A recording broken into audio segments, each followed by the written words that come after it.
போய் முகலாயர் ஆட்சியிலே பார்ப்பனர்கள் மேன்மையாக இருந்தாங்க. அவங்களோட அதிகாரம் எதுவுமே தவிர்க்கப்படல. அவங்க வந்து வெள்ளக்கார பிரிட்டிஷ்கார வந்ததுக்கு முகலாயருக்கு ஏதோ ஒன்று நீங்கள் செஞ்சுருக்கணும். அதான் முகலாயரோட அதிகாரத்தில் அவங்க இருந்தாங்க. அவங்க பார்ப்பனை மேன்மை தாக்கப்படும் எந்த கோயில்லையும் அவங்களோட அனைத்து ஜாதி அர்ச்சகராகலாம் செய்வே இல்லைங்க. எதுவுமே அவங்க அதிகாரத்தில் கை வைக்கல. அவங்க வந்து எவ்வளோ மேன்மையாக முடியுமே இருக்க செஞ்சாங்க. முஸ்லீம்கள் படிக்கவே இல்லை. முஸ்லீமுக்கு கூட இடஒதுக்கீடு கிடையாது.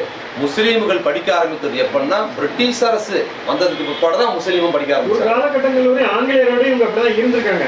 அவங்க வந்து நமக்கு எதை இடஒதுக்கீடு இல்லை, ஆங்கிலேயர் காலத்திலையும் பார்ப்பனர்கள் செல்வாக்கு பெற்றாங்க. ஆனால் ஆங்கிலேயர் வந்து ஒரு முதலாளித்துவம் அவனை அறியாம சில நன்மைகள் செய்கிறோம். அப்ப என்ன பண்ணுதுன்னா பிரிட்டிஷ் அரசு வந்த போது ஆங்கிலத்தையும் ஓடி போய் படிச்சாங்க பார்ப்பனர்கள். ஆனா அவன் அதோட நிக்கல. பார்ப்பனர் இல்லாத பங்களிப்பு அவனுக்கு தேவைப்பட்டது. முதலாளிகளுக்கு வேற தொழிலாளர் ஒர்க்கர்ஸ் தேவைப்படுது. அப்ப அவனுக்கு தேவைப்படும் போது அவன் இங்க இருக்கிற எளிய மக்களுக்கான கல்வி கொடுக்க வேண்டியிருந்தது.